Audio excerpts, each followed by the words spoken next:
I want to smell like something natural and beautiful and something that's found in our environment, not something that's made in some lab. It's all about profit. So many of these mega brands, it's profit, profit, profit. Forever chemicals are so harmful for your body and so harmful for the environment. Like, we don't look at that side of it. People just look at the longevity. Oh, I want a fragrance to last, a week on my skin. They don't think, oh, what is the consequences of something that doesn't biodegrade? What myths around natural fragrances would you love to dispel for consumers? Oh, my first one would be that natural fragrance doesn't last as long. So, we've done hot plate testing with our fragrances and we've tested the longevity, and they are just as good, if not better, than the synthetic competitors. In terms of reshaping and re-educating, how's that landed? How have you found that process? Our focus is transparency, it's being honest, and I think when you stand behind your values and your ethos, you've got to stand behind your truth and what you're fighting for and what you're standing for and what you're passionate for, and then the marketing in many ways can look after itself. Do you ever find that consumers are drawn more to the ethos and the journey behind the scents more than ever before? For us, I think people first and foremost want a place of authenticity where you can shop and go, I know they don't use this big list of no nasties, and I have comfort that I don't have to spend hours doing research because I already know they've said, from the get-go it's not in there. What challenges have you faced working together in such a personal industry? I think my personal biggest challenge is that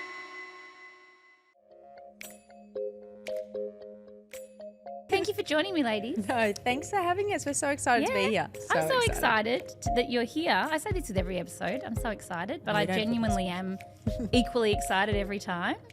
But yes, thank you so much. I'm very excited to jump into this. Let's start at the beginning, because the two of you make up the label that is Váhy Fragrances. And I would love to understand how you met and then how this idea of creating natural fragrance came to be. Yeah, so we met a very long time ago. Anna and I lived together during our uni days, and we were the closest. Yes. Yeah, you don't want to know what what happened. happened. Got a lot of skeletons in each other's closets. So yeah, that might be for a different time segment. But we've lived together. Always, had really common interests and common goals. And how sort of Váhy came into our lives was, my background is a corporate lawyer, and I was in sort of corporate law in the healthcare space, and noticed that there's a lot of labelling restrictions around, we were doing pharmaceutical products at the time, and looked into personal health and personal care, and noticed fragrance is this huge loophole around fragrance labelling, and that you can put perfume on a label and it's an umbrella term and can mean thousands of different chemicals, a lot of which have not been tested at all for safety and human use. And that got me in a big wormhole of, research and investigation, trying to work out what is in these fragrances that we use and why is the law like that. And I noticed that the Environmental Working Group had reverse engineered all the top selling fragrances, because there's machines now that you can reverse engineer, almost any beauty care product that's on the market until it tells you what's in it and the ingredient composition. I was like, oh, okay. And the Environmental Working Group found on average there was sort of 14, we call them ingredients of concern. And I found that just amazing, shocking, something that would happen 100 years ago and not now. So I tapped Anna on the shoulder, and we were living together, and said, did you know about this? Like, Anna had a Clean Living blog at the time. How long ago was this? 2016. Oh, right. Yeah. So it's some time ago. We looked much younger back then. A whole lifetime ago. Yeah. And I was at the time Peter Ambassador, always been very, big in the vegan world and the clean living space. And even at the time back then, we were using cleaning products and really clean conscious about the products, makeup and stuff we're using. But we both were not familiar or aware of these toxic synthetic fragrance we were spraying all over our body, and it's on your pulse points right before you head out. And these really and you used to go out a lot. These really these really sensitive parts of our body, like around our breasts and our collarbone and necks, and just completely oblivious to what damage we could be potentially doing to our health. Well, I also think that we just trust that what we can buy on a shelf is tested, is safe. And also there'd be the person listening, and I know they would saying, oh, well, surely it wouldn't be available if it wasn't okay. We get that question a lot. Right? Like, why would they be allowed to sell it? Why would they be allowed to? So, I guess the answer is why are they allowed to, because it's a massive industry. Yeah. Well, it's self-regulated largely. And it's self-regulated. So, fragrance in particular, there aren't any tests that you have to go and do before you can put a fragrance on a shelf. And so it really is, open to interpretation and open to manufacturers doing the right thing. And we saw that, a really common example of this exact question is why would they be allowed to do it is talc and, baby powder. Right. That was in our generation that it was allowed until they realised all of the health concerns with that. So we just believe fragrance is that next chapter of this where people, when they really understand what's in it, will go, okay, maybe I want to rethink my approach to it. Yeah. I think also a lot of people can relate to body products, cleaning products. I think that they're the two main things people go, oh, that makes sense if I'm slathering myself in moisturiser, that makes sense. Then we, I think, got a little bit more clued on with makeup because obviously what we put even like on our lips, we swallow that. But then I think fragrance, is probably the last thing people are thinking about. Yeah. Couldn't agree more. I think it's coming, as Kate said, it's slowly coming, but it's not coming fast enough. But all we're trying to do is educate, and especially women. We're really passionate about women and female health, and obviously, which is why we're so aligned that, and really teaching people about what you could be doing to your body and your health and your overall well-being. It's not good, and there's always better ways to do it. Absolutely. Do you know the most delightful thing since we've partnered and done some work together was the feedback that I got from mothers for their teenage daughters? Like imagine having it right from the get-go. Yeah. Imagine having the awareness that all of these things are known hormone disruptors that are impacting our fertility and our overall hormone picture. And having that foundation that we didn't have. Yeah, exactly. I remember as a teenager, only a couple of years ago. Yeah, yesterday. A couple of decades ago. Spraying Impulse Oh my and all God. these. Shouldn't be naming other brands, but just absolutely drowning Can you myself. still buy Impulse though? Surely you can't. I don't think so. Can you? All this toxic my crap, supplies. and young boys we're seeing using this, hectic deodorant that you walk in and you go, get whoa, poisoning from. whoa. Do you know what's been really interesting? A lot of people know that I lost my smell after COVID and I didn't have it for a really long time. It's about 80% back. But what I found was so fascinating was there was this one underlying smell that I could always smell in every fragrance. I feel like it was, I don't know, but I feel like it's the same thing, and I feel like it's the base of so many men's fragrances. And it's when you just smell that, it's not good. Yeah, I think a bit tiring. I think maybe petroleum or something. Maybe And there are smell. certain elements like in synthetic that are way worse than others. Like synthetic musk, for example, is very well researched, very well known to be a carcinogen, to bioaccumulate. They've done tests on the breast tissue in women because it bioaccumulates in fat tissue, and it is, it's known to accelerate cancer growth. There's just so many things like that are just known but aren't widely advertised, and people don't know that those ingredients are in the things that they're using. Because you look at the back of a thing and you just see perfume, okay, that's one ingredient. You don't realise that that's actually a series of ingredients. Thousands of ingredients, and it's all about profit for so many of these mega brands. It's profit, profit, profit. Yeah. And I don't imagine then also in trying to educate and help people understand why I'm moving to something that isn't, a massive disaster for our hormones and our health. The shift in that is hard too, because often to have an alternative, it's not a cheap alternative. Yeah. It's kind of like an investment almost. It is, and we look at it as an investment in health too. But our raw ingredients, we go to every corner of the earth to ensure that we're finding the best, most organic, cleanest, natural, traceable ingredients. Yeah. And sustainable as well, to ensure that we're putting in our products something that we can stand behind, something we know where they've come from, something we're proud of, and something we know is not going to cause impacts to people's health, especially women, their hormone health. So yes, our ingredients, like you'll give the great example of how much rose oil costs us, for example. So rose oil is $11,000 US a litre for natural, and for synthetic petroleum-based rose, it's $11 US. So it's very different in the quality of ingredients that you get. That being said, though, prestige and luxury fragrances, they're actually not priced the way that they should be based on their ingredients. Yes. So it's not like, you're paying 1,000 times more. You're paying marginally more, but get the quality too, aren't you? Yeah, absolutely. Exactly. I think people would absolutely die if they knew the true cost of a lot of the fragrances they're buying in a lot of the stores we know and won't name in Melbourne. They would die if they knew the true cost. It was actually interesting being in Europe recently and how things just smell different. Yeah. Because they've got tighter laws and regulations. Absolutely.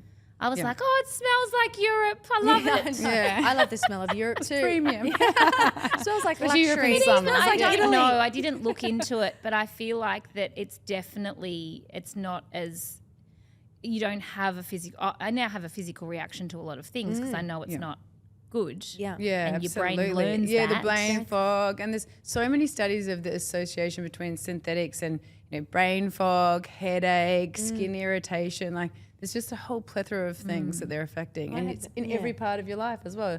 So you go into a hotel, it's in the diffusion unit, it's in your body lotion, it's in your face lotion, it's in Uber, your toothpaste. Oh my gosh. I actually I've been had an talking experience. about this. Yeah, sorry. We should be able to have an Uber and it should request for no air freshener. Yeah, no air freshener. Or one at least you like. I had an experience recently in a store in Melbourne where I thought, I'm just going to test this fragrance. And it was a synthetic fragrance. Remember, I had the most awful, horrific rash on my neck just from spraying it there. And I haven't worn synthetic fragrance for years and years. It was terrible. So obviously my body had just gone, get this off me You've now. detoxed I've yourself detoxed completely myself. of it. So how has it been then trying to cut through the market where there is so many brands that have been tried and tested for so many years? Try and say that fast. How is it in terms of reshaping and re-educating? How's that landed? How have you found that process?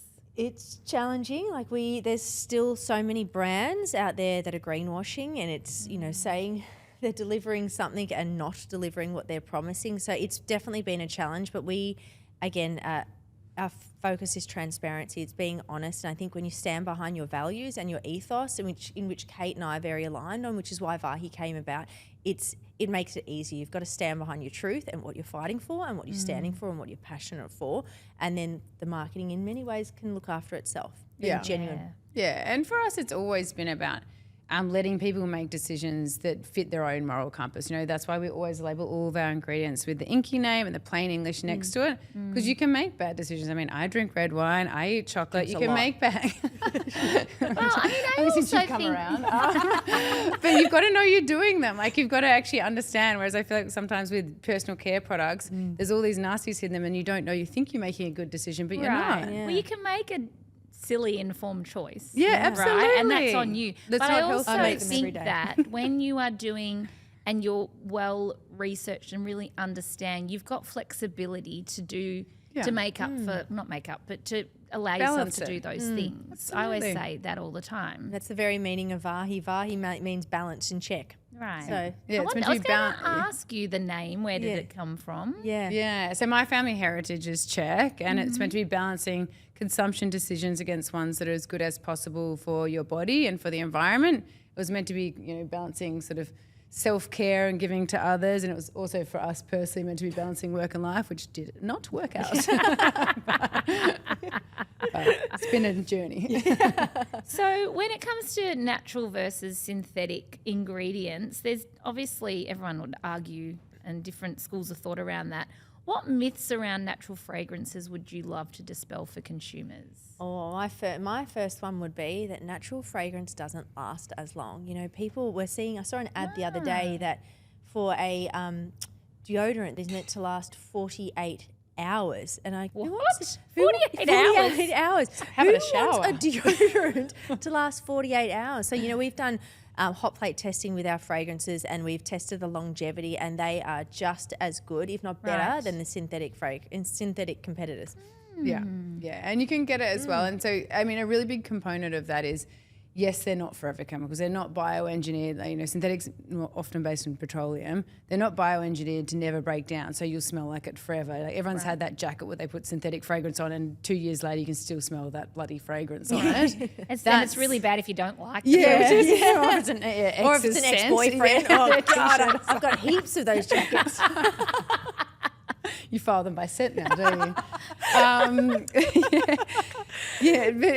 mean, the consequences of that is actually, forever chemicals are so harmful for your body and so harmful for the environment. Like, we don't look at that side of it. People just look at the longevity. Oh, I want a fragrance to last, a week on my skin. They don't think, what is the consequences of something that doesn't biodegrade? I don't want something to last a week on my skin. I know. Well, I don't, but it's a think it's funny. common complaint with naturals. I actually do think that is really funny, because also I want potentially maybe to smell different tomorrow than what I Yeah. did Yeah. today, and to match how I'm feeling. Exactly. Yeah. And often scent is, tied to memories and it's nostalgic and it's matched to mood. And, I sometimes will want to wear Ember Haze, which is our top selling scent, and it's woody and ambery and it's beautiful and it's heavier. Then the next day I want to jump to Isle of Blanc. Right. I'm not a one scent gal. It's not a one-trick pony. No, when it absolutely, comes absolutely to not. fragrances.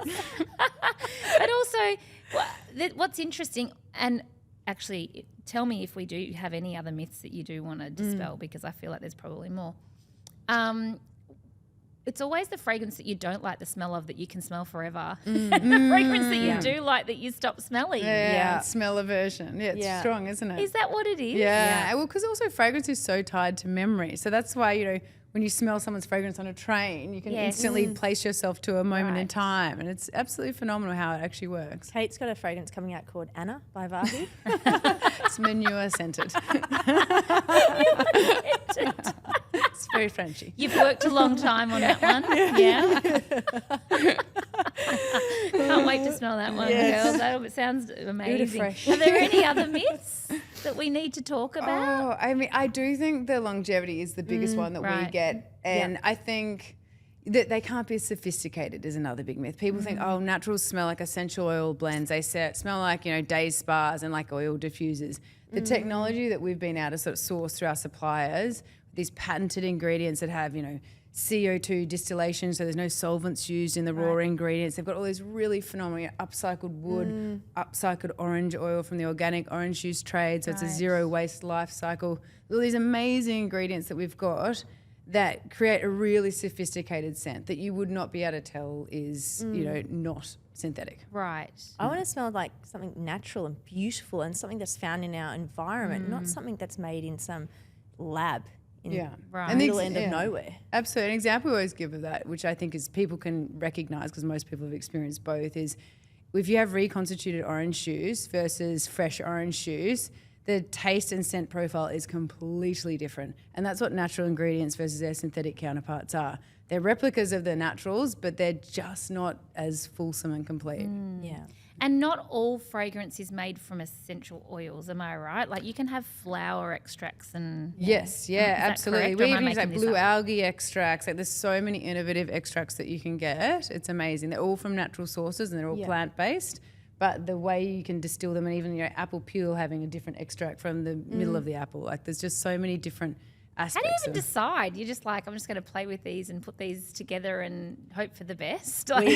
We work with some of the best perfumers in the world. Kate Right. and I are not chemists or Yeah, we're not in the nosers. kitchen sink mixing things together. These It'd be are a not very made different in brand Melbourne. story. I mean, it would still be hard, I It'd be feel. so hard. The you- chemistry behind it is unbelievable. And also to get the scent to remain the same for the whole life cycle because there's top, mid and base notes. This is what I found out when I lost my smell, that there are Yeah. so many notes to things. And I Yes. can smell parts of things and not others. Yeah, it's incredible. Wild, Wild. isn't it? And it And- changes your taste as well, I Changes it, imagine. yes. Yeah. I think Changes to your taste. technology and what it's doing, like we even learnt just this week that they now have got this amazing technology where they can put like a almost like a Bunsen burner over the top of a flower and let it sit there and extract the kind of A scent beaker, out. not a like, Bunsen burner. Bunsen burner would burn it, by the way. Who didn't do year 12 science? A beaker. It's like a glass globe. glass globe. Shut up, Kate. I'm not allowing anyone to edit that out. Keep it in. Just play that and repeat. Shut up. No, that will just extract what you'd smell from the flower. Because often when you do these, extractions, it can smell different to what you would smell Right. out in nature. So the technology they're coming up with is incredible. Yeah, oh, absolutely. Which is exciting. It means that we can actually smell nice. Yeah. Yeah. Not necessarily like you've just Yeah. walked through the hippie section of the shop. Exactly. Exactly. And I think And they you are feel using Bunsen inferior. burners now. Yeah. Yeah, I think that's true actually. I think you feel like you're giving something up. Yeah. a And luxury. we always look at our sort of consumers that they want to make the best choice for the environment. They want to make the best choice for their body, but they don't want to compromise. They don't want to take 10 steps back to make that choice. And so we Yeah. wanted to give, and we thought there was a huge amount of white space in the market for something that was as sophisticated as fine fragrance, as design-led as fine fragrance, but was 100% natural and it was really core to who we were as an ethos. Yeah. it's really important too that we know where our stuff's coming from. I think that is traceability is huge. Yeah, this year there's been, again, someone we won't name, but they've had child labour, procuring the slavery issues and then Jasmine. It's, there's all this stuff that is so true to who Kate and I are, not even just as business people, as human beings, that we have to know where things are from. We have a right to know where things are from. It's interesting you say that, actually, because again, back to the ingredients, but every brand that we work with, I have to vet the ingredients, obviously, because my people will sniff it out. And they've done the research and they know, and they'll come and question me. And sometimes the other thing that I think is important to talk about too is that just because it's organic doesn't actually make it something that's actually good. Yeah, I think having that conversation is really important, because a lot of people will say, well, I'm all for clean, and I just stick to the words clean nowadays because I think that's more about, that represents me, but that can often be better, or often is better. But yeah, I think it's fascinating how many people in my world really know exactly what they're putting on their body. Yeah. It's very inspiring, actually. And Yeah. sometimes they're educating me as well. Yeah. Sometimes I'm like, oh, okay. I think too how we're finding, there's a lot of hormone issues and there's a lot of health issues. People are learning, becoming more educated, and again that they want to know. They deep and dig and dig and deep and dig, and they just have to know what's on their body. Yeah, which is, it seems overwhelming. Someone said to me today, oh, there's a lot of big words. They were talking about in the ingredient panel. Yeah. There are a lot of big words in there that I don't understand. Yes. I would argue it's up to us to understand. Yeah, if absolutely. you're going to put it on your body, no different to what you're eating, I would want to know what I'm eating. Yeah. Oh, and for us a big one as well is dosage. That's why we think all fragrance in every product should be labelled, because a common complaint we get with synthetics is it doesn't matter if they're highly toxic, it's all about the dosage, which, yes, I understand to an extent. However, how do you know your dosage if it's not even disclosed on a lot of the products that you're using throughout the day?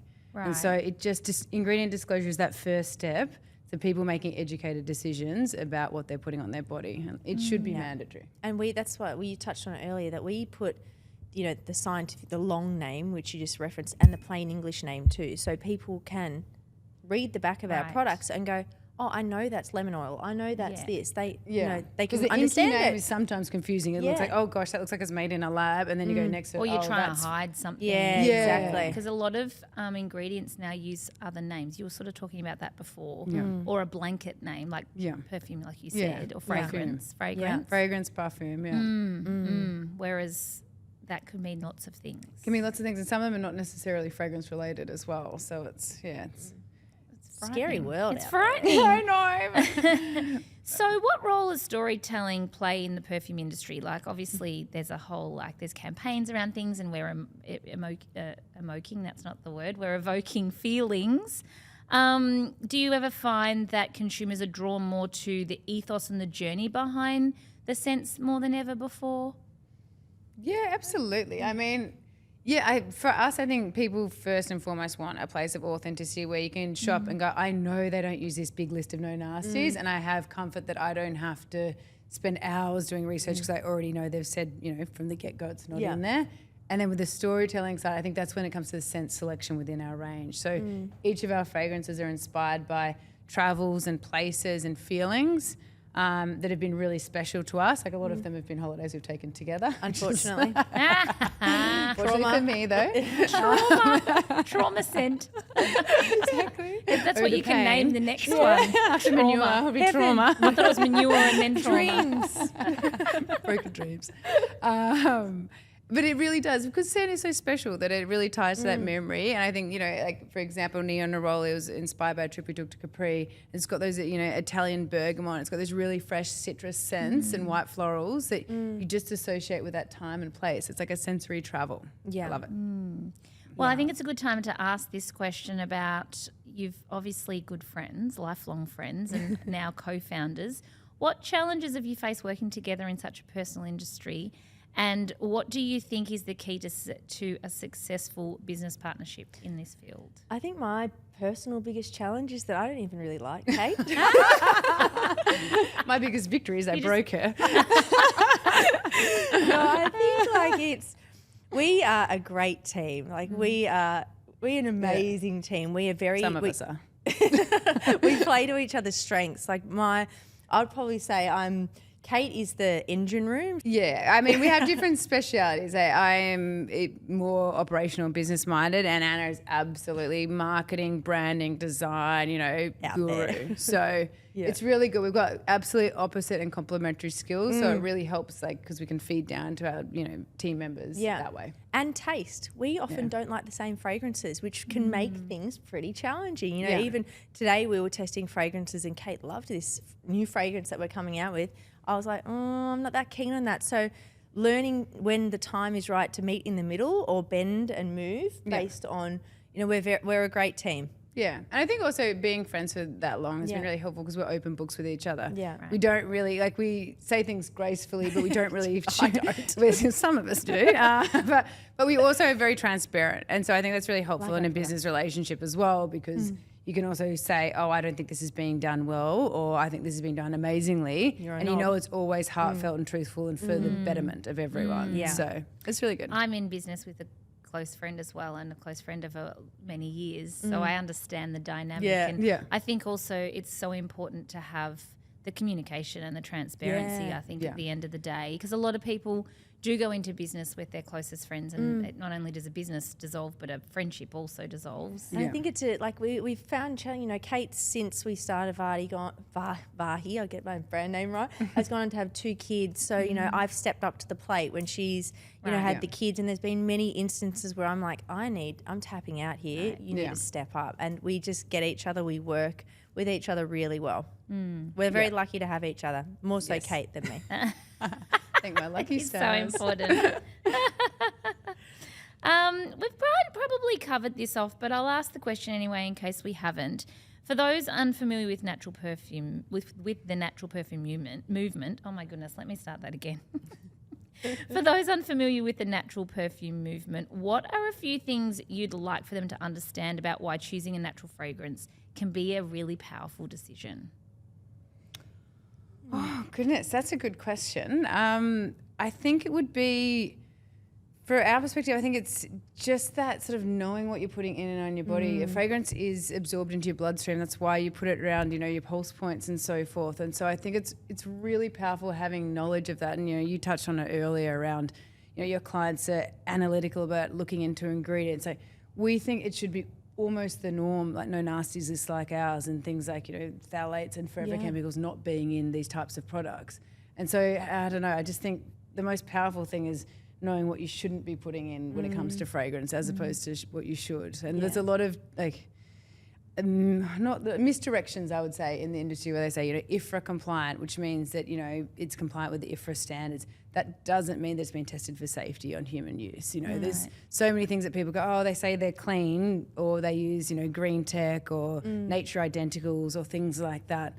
But there's not actually any sort of source of truth behind all of those kinds of things. So I think it's really powerful being able to find something that you trust and being able to dive, into that ingredients list and really look at it and understand it and know it.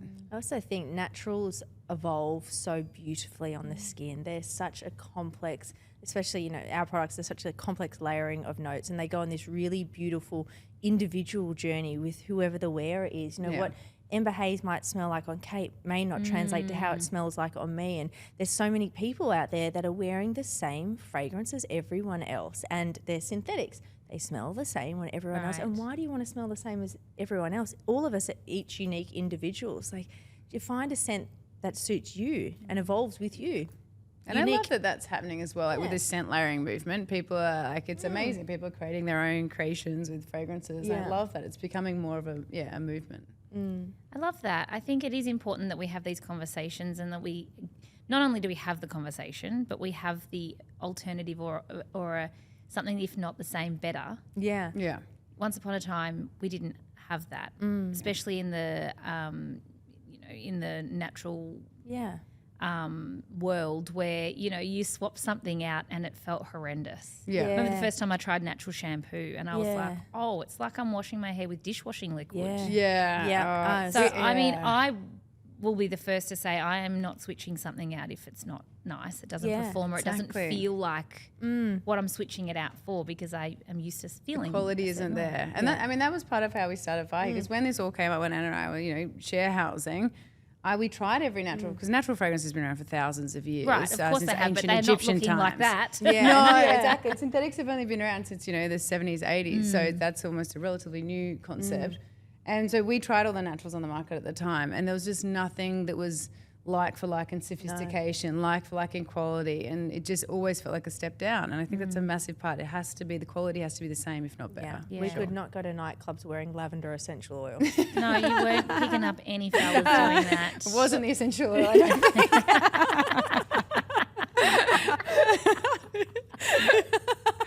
Oh, So there's a new fragrance coming out soon. How many are there in the actual Váhy range? So we've got 8 in our range, and we've got a new fragrance launching, which is very exciting. And we've got 2 other new ones in the pipeline as well for next year, which is very Amazing. exciting. Very Amazing. So people can continue to watch this space and upgrade their fragrances when the new one comes out, be inspired. Yes. Exactly. Exactly. I always think, back to your point before too, Nat, that, this is Edgar's Mission's quote, but if you could live a happy and healthy life without harming others, why wouldn't you? So if you can make that better choice, why wouldn't you? Right? Absolutely.